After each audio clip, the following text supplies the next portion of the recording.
I'm Jeffrey Roach, Chief Economist for LPL Financial, with three talking points for the current macro landscape. First, investors need a playbook for the next shutdown. Now, I think it's too early to say if Congress will fail to pass a funding bill, but nevertheless, it behooves investors to develop a plan for what to look at when government employees are out of office and we don't get official metrics on the economy.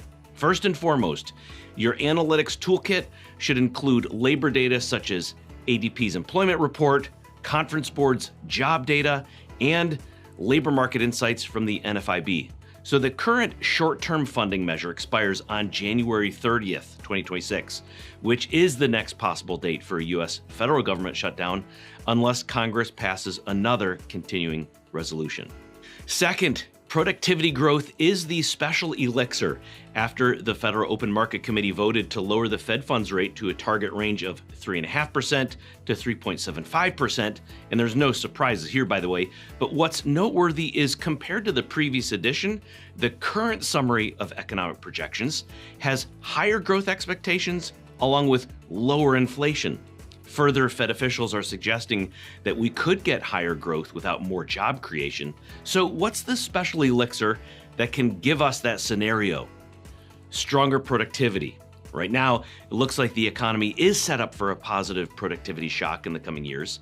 And this will become a major theme as businesses assess how they're positioned in the marketplace and how efficiently they are using AI tools to enhance productivity. Third, expect rising unemployment in the new year. November unemployment rate rose to 4.6%, not just from a spike in those laid off, but likely from a spike in those re-entering the labor force. And this chart here is showing you the number of individuals previously not counted in the labor force. That's because they're not looking for work, and now these individuals are starting to look for a job. I believe we could see a further rise in unemployment as more people come off the sidelines and renew their search for employment. Now, taking a step back here, let's look at a few highlights from the latest job figures and what it means for interest rate policy. Payrolls grew by 64,000 in November after shrinking over 100,000 in October. That was driven by the decline in federal payrolls, excluding the Postal Service. November average hourly earnings rose only 0.1% month over month. And that pulled down the annual rate to 3.5%. That's the lowest annual pace since 2021. This deceleration in wage growth may turn out to be a big story for the job market in the coming months.